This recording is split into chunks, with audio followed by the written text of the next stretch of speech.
So meron po naging interview si Miss Tony kay Miss Salome Salvi. So isa po siyang known personality sa pornography dito sa Philippines. And shinare niya yung kanyang experience living with her parents. So panoorin natin yung video. Nag-work ka today? No. I had some errands that are related to my work. Like for example, like I go to a clinic every week, maintaining my looks and my body. Health-wise, I try to eat healthy and maintain my body kasi very physical labor yung ginagawa namin. Okay, so part of their work is of course makipag-contact sa mga different people or different actor or actress. Very good na meron silang kumbaga regular testing kasi hindi natin masasabi kapag nagkaroon ng symptoms or before pa magkaroon ng symptoms yung isa sa actor or sa actress, baka naipasa na. So again, for safety measure, very important to get tested always. To add safety, of course maganda kung gumagamit pa rin ng mga condoms and ng mga contraceptive methods para syempre may iwasan yung mga unwanted pregnancy and yung pagpasa ng mga iba't ibang sakit. big part of who we are today is based on what happened to us in our childhood. The growth that I'm experiencing right now is acknowledging that inner child and honoring what that child has wanted na hindi nabigay sa akin. She missed out on a lot of positive attention and reinforcement. Of course, during childhood, continuously developing pa rin yung ating mga brain, yung brain ng mga anak natin. Any form or any environment, kung nasan man sila, sa hostile environment, sa medyo masayang environment, nakaka-apekto yun sa development ng brain ng baby and sa personality niya and sa magiging outcome niya as an adult. Kasi nagpo-form pa lang yung mga neural connections ng brain ng bata. Very vulnerable pa yung childhood brain. So, any form of trauma, talagang malaki po ang epekto. Minamahal mo yung sarili. Learning to love myself and learning to really take care of myself and be kind to myself. Kasi natutunan ko na if you hate yourself, if there's nothing but hate inside you for yourself, it will spill out eh. It will affect your other relationships. Dito muna tayo sa sarili ko. One of the reasons kaya nagkakaroon ng mga anxiety, depression, mga form of personality disorder is of course kapag nagkakaroon ng chronic neglect yung bata. Pag sinabi nating neglect, hindi na ibibigay yung mga pangangailangan. Hindi lang naman yung pagkain eh. Hindi lang yan financial. Of course, yung mga anak natin, may pangangailangan din yan emotionally. Yung pagmamahal na dapat maibigay, yung care na dapat maibigay, kailangan nila yan para mas maganda yung development nila or yung paglaki nila. Meron ding tinatawag na physical neglect. Ito naman yung sa mga, ito na siguro yung mga sa financial side. Kasi kapag ang bata ay hindi nabigyan ng tamang pagkain, hindi nabigyan ng tamang shelter, of course, madali silang dapuan ng sakit. One of the manifestation yan, kapag meron silang growth stunting, hindi sila tumatangkad. Kapag hindi sila tumatangkad, ibig sabihin nun, hindi sila nabibigyan ng tamang nutrisyon. So baka kulang yung naibibigay na pagkain. Because I came from a narcissistic household, I learned quite recently na it's possible pala for narcissists to gather and exist in the same family. And ang nangyayari with narcissists is that they feel terrible about themselves. They want everyone around them to feel terrible as well. Okay, pag sinabing narcissist or narcissistic personality disorder, isa itong condition na nadadiagnose ng mga psychiatrist or psychologist. Usually, mga tao na may ganito, ang iniisip nila lagi is yung sarili nila, yung sarili nilang benefit, okay? Yung tinatawag nating me first attitude. So, pag sinabing me first attitude, ako muna yung masusunod, ako ang bida, naglolong sila or nagkikrave sila for attention, nagkikrave sila for mga praises, mga papuri. Tapos kapag sila naman yung nakikriticize minsan, hindi maganda yung kanilang response. Sobra-sobra sila mag-expect ng special treatment kasi yung tingin nila sa sarili nila, superior sila sa mga taong nakapaligid sa kanila. And very prominent na feature or characteristic nila is yung manipulative behavior. Magaling sila mangloko, magaling sila magsinungaling para mag-take advantage sa'yo and magkaroon sila ng personal gain or mag-benefit yung sarili nila. So, ang nangyayari in narcissistic households with narcissistic parents, pinubuli nila yung mga anak nila. Sinasabihan na, pangit ka, wala kang mararating. You know, like yung like all of your decisions are wrong, you don't know what's best for yourself. I grew up hearing that every day. Pinapagalitan ako, pinapahiya. Okay, so the reason for that is kasi nga narcissist yung parents. Ang ginagawa ng mga parents na merong narcissistic personality is sisiraan nila yung mga anak nila para magkaroon sila ng personal gain. Para they feel good about themselves. Ayaw nila yung sarili nila. So, as their way, para makapag-compensate, sasabihan ng mga masasama yung anak, sasabihan na pangit, okay, walang mararating sa buhay, kagaya nga ng nangyayari or yung nangyayari kay Ma'am Salome. Isa kasing way nila yun para mag-take control dun sa environment or sa bahay nila para sila pa rin yung bida. Also, yung mga parents na ganito, hindi sila nag-express ng love. Kung mag-express man sila ng love, medyo minamanipulate nila. Okay? Hindi siya natural form of love. Kunyari, sige, bibilang kita ng mga gusto mo na laruan, papag-aralin kita sa mga gandang school. Pero at the back of their mind, ang iniisip nila is, ibibigay ko sa'yo yan kasi babawian kita in the near future. Gusto ko, meron din ako makukuha from you in the near future. Pinapagalitan ako, pinapahiya ako in front of our guests. Kukumpul-kumpul silang magkakapatid. They would talk shit! They would make fun of my clothes. They would make fun na malaki yung gilagid ko. They would make fun na... Nanay mo?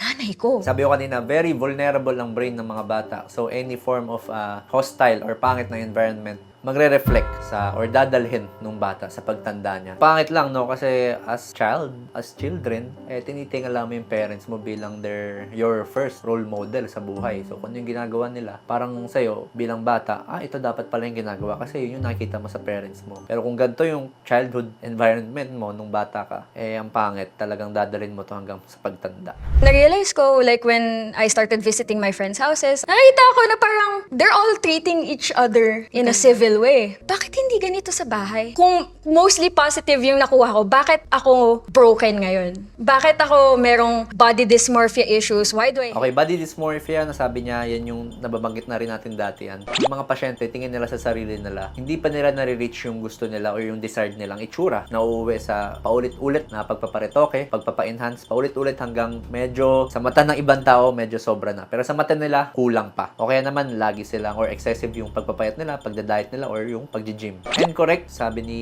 Ma'am Salome, isa yun sa mga consequence kapag ganun yung childhood mo, yung environment mo, magkakaroon ka ng self-doubt kasi wala kang ma-receive na positive reinforcement from your parents eh. So, pag dududahan mo na yung sarili mo, mababawasan yung iyong self-esteem, hindi ka na kampante sa sarili mo, wala ka ng self-confidence, parang pagdududahan mo na rin yung sarili mo, pagtahak mo ng mga iba't ibang goal sa buhay, parang ayaw mo na rin abutin dahil nga, nagkaroon ka ng ganong parents. Lahat ng paniniwala ko about myself na pangit, kinailangan kong basagin in order for me to move forward. Napatawad mo na yung parents mo? They have to put in the work. Because I put in the work of like trying to heal from the damage that they caused. One of the steps na magandang gawin kung talaga nakaka-experience ng ganito, of course, mahirap yung tanggapin, mahirap magpatawad talaga. Pero it's not too late to ask for help, no? Meron tayong mga tinatawag na family therapy or mga family counseling. Ginagawa po yan ng mga psychiatrists, okay? Kakausapin yung mga family members and itatry na baguhin yung thinking and baguhin yung mga pathologic mindset ng mga members of the family. Ang pangit lang rin kasi sa mga parents na ganito or sa mga tao na may ganito, they don't recognize na meron silang karamdaman eh. Anong babaguhin nila sa sarili nila? Hindi sila mag-i-initiate na magpakonsulta, hindi sila mag-i-initiate na makipagbate or makipag-usap sa mga family members nila. So, yun yung medyo challenging. When it comes to like academic achievements, they really like encouraged me. I loved acting,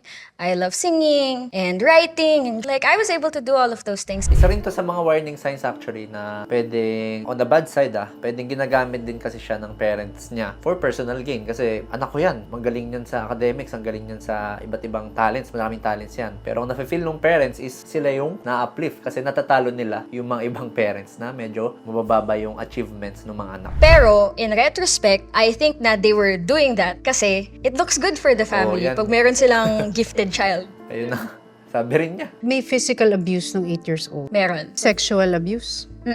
I was touched in a way that made me feel unsafe. Inappropriately. Sexual abuse sa mga kabataan. Of course, ginagawa yan ng perpetrator kasi for their personal sexual desire. So, ginagamit nila yung mga bata. Pwedeng hindi yan physical. Pwedeng by observation lang. Pwedeng kahit di ka hawakan. Minsan, naninilip. May mga pinapagawa doon sa bata na nakaka-stimulate sexually doon sa tao. Signs na merong possible na nagkaroon ng sexual assault or sexual abuse yung mga anak po natin is kapag medyo madalas sila magkaroon ng mga nightmares o kaya nagkakaroon sila ng medyo withdrawn na sila, medyo iwas na sila sa mga tao, sa mga tito, tita, medyo umiiwas na sila, medyo natatakot sila. Or kabaliktaran, baka naman ayaw nilang maiwan mag-isa. Gusto nila lagi kayo kasama. Kasi nga, may mga something na nangyayari na hindi dapat. Yung pinakamasakit na parang they blamed it on my existing mental health issues. Parang, ba't ka nagtatantrums? Parang, why are you acting like na parang baliw? Yun yung Nilabel ka baliw. nilibel akong baliw. They know the person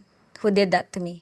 So, Doc, ano yung mga long-term effects nito sa bata kapag lumaki na sila? May tendency sila na magkaroon nga ng self-doubt, okay? Walang tiwala sa sarili, walang confidence, medyo mababa yung self-esteem, pagtitiwala sa sarili sa mga bagay-bagay, medyo hirap din sila mag-decide sa mga bagay-bagay. People pleaser. Normal lang naman maging mag-people please minsan, pero medyo extreme yung sa kanila kasi nga takot sila na magkaroon ng tragic na relationship. Also, medyo hirap sila mag-form ng long-lasting relationship and mga fulfilling relationship. Pag nagkaroon sila ng boyfriend or girlfriend, laging nag-aaway, laging nagbe-break, away, bate, yung mga ganun, medyo toxic. And since yun yung nakita nila sa parents nila growing up, pwedeng may mga mamana sila, yung tinatawag nating mana. Pwede nila gawin yun in their adult life. Pwedeng magkaroon din sila ng mga onting traits ng pagiging narcissist. Ang strong mo. Alam mo, Sobra. parang nag-build ka na lang ng facade mo na hindi nyo na ako masasaktan, malakas ako. Kasi sobra na yung inner pain na dinil mo nung bata ka Yeah. hanggang ngayon. Di So, ba? ito yung naging consequence, no? Binare niya lahat ng trauma, lahat ng hostile environment, and ito na siya bilang adult. Sabi na ba sa'yo kung gaano ka ka-strong? O ikaw lang ang nakaka-realize nun sa sarili mo? I think, like, the people around me, like, hindi sila nagkukulang in telling me that. And I have a habit of discrediting myself. Of not giving myself enough credit for what I've achieved. Due Ganyan. to the high levels of self-doubt. Kahit may mga na-achieve na sila sa buhay nila, hindi nila binibigyan ng credit masyado yung sarili nila kasi feeling nila kulang pa sila. Kung meron kayong partner, may asawa, husband or wife kayo na tingin nyo merong narcissistic traits, kung sa tingin nyo naapektuhan yung inyong growing child, ito yung mga pwede nyo gawin. Of course, dapat maging example kayo nung parent na kailangan nung bata. Kung yung asawa ay talagang hindi nagbibigay ng pagmamahal, talagang ini-invalidate lagi yung feelings nung inyong anak, ikaw yung magbigay para ikaw yung tatakbuhan niya. Para hindi siya totally wala. Of course, makipag-usap dun sa anak mo kung ano talaga yung nararamdaman niya para malaman mo rin and makapag-express din siya para wala siyang tinatago. Kung kaya na i-minimize yung time of interaction dun sa asawa mo and sa anak nyo, gawin mo. Kasi kapag mas nag-spend sila ng time together with that form of treatment, mas pangit po yung effect sa anak nyo. And of course, makakatulong din kung madodocument nyo, mapicturan, mabidyohan, and para magkaroon ng legal action kung kailangan. I learned eventually na parang hindi ko na maasahan yung magulang ko to be the parents that I deserve. As a child, it's now up to me to parent myself. Ang pangit lang kung nangyari kay Ma'am Salome, no? Parehas nung parents niya yung talagang nag-neglect sa kanya, hindi lang isa eh. So kung ganito, of course meron tayong mga hotlines na 24/7 handang makipag-usap sa inyo. Meron yan sa NCMH. Isa po yung government hospital na tumatanggap ng mga problems like this. And of course, kung mayroong mga malapit na mga psychiatric clinics, maganda po kung lalapit na po kayo. Puntan nyo na po yung sarili nyo para hindi na po kayo mahirapan sa ganitong sitwasyon. Also, naalala ko, no, kadalasan din kapag signs na narcissist yung mga parents is kapag mahilig sila mag-gaslight. Okay, anong example? Kunyari, meron silang request tapos hindi mo na ibigay. Worst case scenario, nagpapanggap na may sakit para makapag-gain ng attention. Kasi, di ba, medyo as adults, malayo na kayo sa kanila. Minsan na lang kayo makabalik. So, nagpapanggap na may sakit. Yung pala, gusto lang ng sobrang taas ng attention. Tapos, minsan may mga script pa sila na, okay, hindi mo na pala ako mahal. Okay, ayaw mo na pala ako bigyan ng pera, pang bisyo ko, pang alak ko, hindi mo na pala ako mahal.